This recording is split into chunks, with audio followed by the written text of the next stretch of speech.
The special arena has launched. Miss Insomnia played amazingly in the Summoner Showdown, and Kabam put me in the spotlight? Yes, hello everybody, welcome back to the channel, welcome back to Friday's edition of Marvel Contest of Champions news. This is a very important day for me, even though it is Friday the 13th, and I'll talk about that in a moment. But the fact is, we've got lots of news from the community. We ain't got lots of news, we've got some nice little stories, and I think that's the main thing to take home from this edition. We've got some nice little stories, so let's get into the goddamn news. Let's begin with this. In the last 48 hours, yes, there's been a lot of frustrations, a lot of criticism at Kabam at the way that they deal with these kind of situations for new characters and champions being put into the game. But there are some positives in that players in the community are coming together to come up with these really nice suggestions that put together stuff with the CCP and other players to really test out aspects of the game. And this is one of them. I strongly suggest to go to this forum page and have your say and help out with the discussion point. It talks about the idea of, well, how do we thoroughly test? Do we allow people from the CCP or the extended player base to test new features and new champions being put into the game? It has got Kabam Mike to respond. He responds basically in kind saying, well, it actually makes more sense to a wider audience to actually play the game in the test format and then give feedback.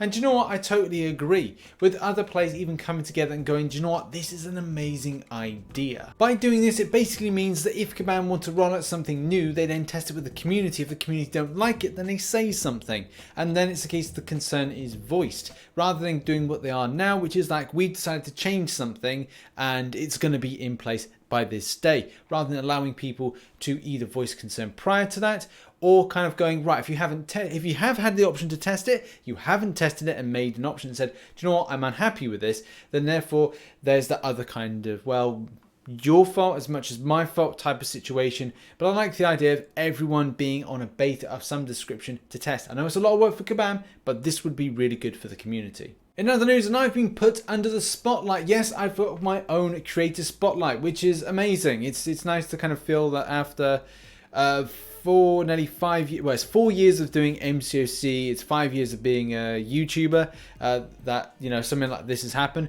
Kabam Testing, who's recently come on board, I am pretty sad and gutted about Adora having to go, but at the same time, Kabam Testing has done an amazing job. He's helped out a bit with my YouTube channel, and that doesn't mean to say that I'm going to be brown-nosing Kabam, because at the end of the day, I will still put out critical content. I don't see eye to eye with a lot of their business practices. As long as they keep learning, I'm fine with. But I am cool with this. I will go through this more in a video. Thanks to all the positive people who left messages. That was really nice to see. But also, there's something that is going to be happening with a big announcement, which I'm pointing to here, but I can't say out loud for obvious reasons. So this here is happening today, by the way. Obviously, based on that last story, keep that information under your hat. Moving on, it was great to see 3 competitors and a part of our community, which I absolutely love. Ex Machina did a great job in his warm-up, but I don't know what really happened. I think even he was a bit kind of like, damn, something really happened in the main battle. So yeah, like all looking well here, and like the health pool, it's going to switch, is looking quite good, and you're like, okay, everything's on point, this is going to be all right. Oh, okay, the time switch is there, and then all of a sudden, it's mostly coming up in a minute. It's really close to the wire, and we're waiting for the health to switch back over again, and there we go. And again, it looks all good, everything looks on point, and then that happens. Just sucks because it's just that split second just switched back over. I think X Machine is probably pretty gutted by this. Statbot as well was doing brilliantly. Great technique with Iron Man Infinity War, but it was just a case of like it was a lot longer time. But props to Statbot for obviously amazing gameplay and well done. But as I said on Twitter, and obviously got a response from Miss Insomnia, I absolutely loved the fact that she just came in so relaxed, so chilled. It's got the feet up on the sofa, absolutely amazing. I love that so much because again, it's just like casual, keeps it like me and you, and that's great. But as well, the gameplay was on point. Well done to Miss Insomnia. I can't get my words out. Miss Insomnia on an amazing bit of play. Look forward to meeting you in New York. Next up, and it's Paradox event. Yes, the Paradox event now has Taskmaster, and it's up to you how you do this. Whether or not you go down the route of dueling, that could be one option. Also, there is a 5-star version, which is noted here. and as well time after time, which Droid does. Hey, shout out to Droid does. Droid does. Good to see you, man. The fact is, it's up to you whether or not you're going to go down that route with it. I don't know, personally. I'm kind of feeling a bit lazy, so I might go down the dual route. But hey, energy spend is very, very important. Depends what you're doing at the moment. And now on to our final story, which is arena predictions. My predictions are down below at the moment. When it comes to Nick Fury, I'm feeling that this is going to go anything between 3 and 3.3 mil. And I think that's just based on popularity of the champion at the moment, maybe pushed to the most at 3.3 mil. I'd love to say that he would go for 2.8, but I feel that players are going to be too much going ham for him currently. When it comes to these featured ones, which I love the concept, I would love this to be more of a current thing in game and happen from time to time, maybe once a month, maybe twice a month. I don't know how you feel about that. Maybe put in the comment section how you feel about a permanent run of something like this.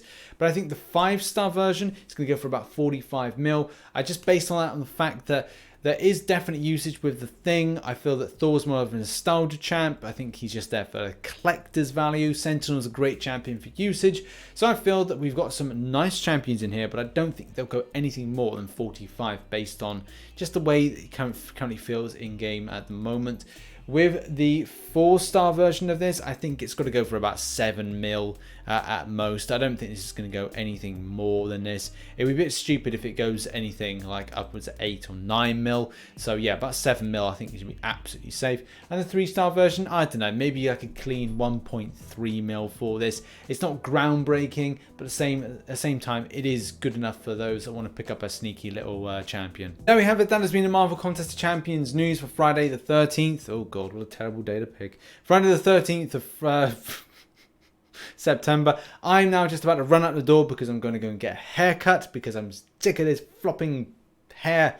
But in any case, thank you very much for watching. Appreciate the support. Watch my other content here, and I'll let you know how that thing goes later on. So I should be live streaming. Bye bye. God bless for now.